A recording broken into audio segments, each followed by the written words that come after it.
ನಿಮಗೆ ಖ್ಯಾತ ಯೂಟ್ಯೂಬರ್ ಧ್ರುವರಾಟಿ ಗೊತ್ತಲ್ಲ? ಕಳೆದ ಕೆಲವು ಸಮಯಗಳಿಂದ ಈ ಧ್ರುವರಾಟಿ ಭಾರತದಲ್ಲಿ ಸಂಚಲನ ಸೃಷ್ಟಿಸಿದ್ದಾರೆ. ಸರಣಿಯಾಗಿ ಮೋದಿ ಸರ್ಕಾರದ ಪೋಸ್ಟ್ ಮಾರ್ಟಮ್ ಮಾಡ್ತಿರುವ ಅವರು ಮೋದಿ ಸರ್ಕಾರದ ವೈಫಲ್ಯವನ್ನ ಬಿಡಿಸಿಟ್ಟಿದ್ದಾರೆ. ಮೋದಿ ಸರ್ಕಾರದ ಸರ್ವಾಧಿಕಾರ ಮನಸ್ಥಿತಿಯನ್ನ ತೆರೆದಿಟ್ಟಿದ್ದಾರೆ. ಮೋದಿ ಭಕ್ತರು ಬ್ರೈನ್ ವಾಶ್ ಆಗಿರುವುದನ್ನ ತೊಳೆದಿಟ್ಟಿದ್ದಾರೆ.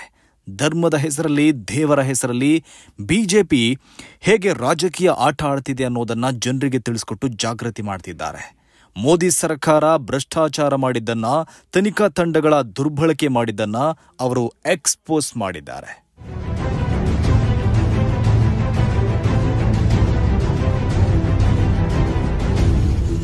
ಅವರ ಒಂದೊಂದು ವಿಡಿಯೋಗಳು ಜನಸಾಮಾನ್ಯರನ್ನ ತಲುಪ್ತಾ ಇದೆ. ಕೋಟಿ ಕೋಟಿ ವ್ಯೂಸ್ ಪಡೆದುಕೊಂಡಿದೆ. ಇಡೀ ದೇಶದಲ್ಲೇ ದೊಡ್ಡ ಸದ್ದು ಮಾಡ್ತಾ ಇದೆ. ಇದರಿಂದ ಮೋದಿ ಭಕ್ತರು ಮತ್ತು ಗೋಧಿ ಮೀಡಿಯಾಗಳಲ್ಲಿ ಆತಂಕ ಮನೆ ಮಾಡಿದೆ. ಹೀಗಾಗಿ ಮೋದಿ ಭಕ್ತರಿಗೆ ಧ್ರುವರಾಟಿಯನ್ನ ಕಂಡರಾಗದು.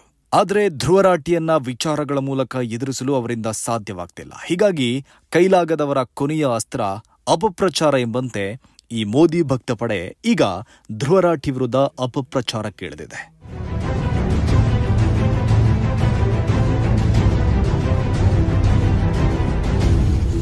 ಧ್ರುವರಾಟಿ ಮುಸ್ಲಿಮಂತೆ, ಆತನ ಹೆಂಡತಿ ಪಾಕಿಸ್ತಾನಿಯಂತೆ, ಗಂಡ ಹೆಂಡತಿ ಪಾಕಿಸ್ತಾನದಲ್ಲಿ ದಾವೂದ್ ಇಬ್ರಾಹಿಂ ಪಕ್ಕದಲ್ಲೇ ವಾಸ ಮಾಡ್ತಿದ್ದಾರಂತೆ.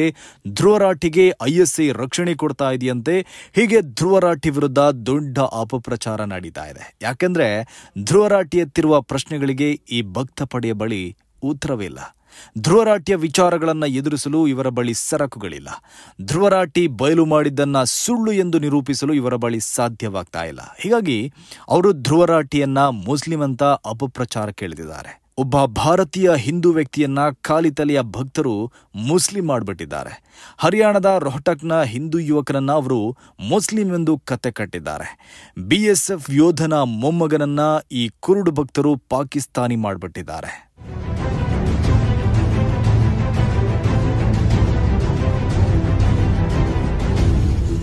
ಧ್ರುವರಾಟಿ ಯಾರು ಅನ್ನೋದನ್ನ ಅವರೇ ದೀರ್ಘ ವಿಡಿಯೋ ಮೂಲಕ ಈ ಹಿಂದೆ ತಿಳಿಸಿದ್ದಾರೆ. ಧ್ರುವರಾಟಿ 1994ರಲ್ಲಿ ಹರಿಯಾಣದ ರೋಹ್ಟಕ್ನಲ್ಲಿ ಹುಟ್ಟಿದವರು. ಅವರ ತಂದೆ ಎಂಜಿನಿಯರ್, ತಾಯಿ ಟೀಚರ್ ಆಗಿದ್ರು. ತಾತ BSFನಲ್ಲಿ ಕೆಲಸ ಮಾಡ್ತಾ ಇದ್ರು. ಇಬ್ಬರು ಅಂಕಲ್ಗಳು ಕೂಡ ಸೇನೆಯಲ್ಲಿದ್ರು. ಧ್ರುವರಾಟಿಯ ಬಾಲ್ಯದಲ್ಲೇ ಅವರ ಕುಟುಂಬ ರೋಹ್ಟಕ್ನಿಂದ ದೆಹಲಿಗೆ ವಲಸೆ ಹೋಗಿತ್ತು. ಧ್ರುವರಾಟಿ PU ತನಕ ಓದಿದ್ದು ದೆಹಲಿಯಲ್ಲಿ. PUC ನಂತರ ತಾಂತ್ರಿಕ ಶಿಕ್ಷಣಕ್ಕಾಗಿ ಜರ್ಮನಿಗೆ ಹೋಗಿ ಅಲ್ಲಿ ಮೆಕ್ಯಾನಿಕಲ್ ಇಂಜಿನಿಯರಿಂಗ್ ಪದವಿ ಪಡೆದಿದ್ದಾರೆ. ಬಳಿಕ ಮಾಸ್ಟರ್ಸ್ ಕೂಡ ಮುಗಿಸಿದ್ದಾರೆ. ಕಾಲೇಜಿನಲ್ಲಿ ಕಲಿಯುತ್ತಿರುವಾಗ ಜೂಲಿ ಹೆಸರಿನ ಹುಡುಗಿ ಜೊತೆ ಪರಿಚಯ ಆಗಿ ಅದು ಪ್ರೀತಿಗೆ ತಿರುಗಿ ಕೊನೆಗೆ ಮದುವೆಯಾಗಿದ್ರು. ಸದ್ಯ ಅವರು ಜರ್ಮನಿಯಲ್ಲೇ ನೆಲೆಸಿದ್ದಾರೆ.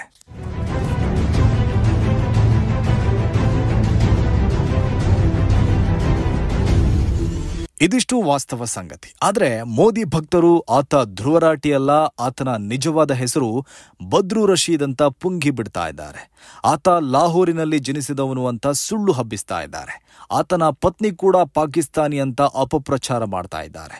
ಆಕೆಯ ನಿಜವಾದ ಹೆಸರು ಜುಲೈಖಾ ಅಂತ ಕಥೆ ಕಟ್ಟಿದ್ದಾರೆ.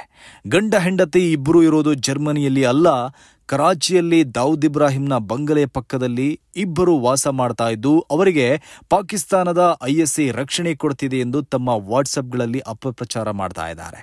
ಆತ ಮೋದಿ ವಿರೋಧಿ, ಬಿಜೆಪಿ ವಿರೋಧಿ, RSS ವಿರೋಧಿ, ಹಿಂದೂ ವಿರೋಧಿ, ಸನಾತನ ವಿರೋಧಿ ಅಂತ ಸೋಷಿಯಲ್ ಮೀಡಿಯಾಗಳಲ್ಲಿ ಅಪಪ್ರಚಾರ ಕೇಳಿದ್ದಾರೆ.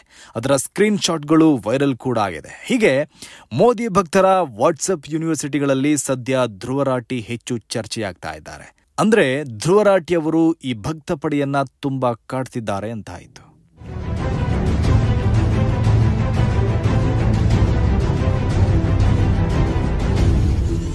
ಮೋದಿ ಪಡೆಯ ಯಾವುದೇ ಅಪಪ್ರಚಾರಕ್ಕೆ ಧ್ರುವರಾಟಿ ಸೊಪ್ಪು ಹಾಕಿಲ್ಲ.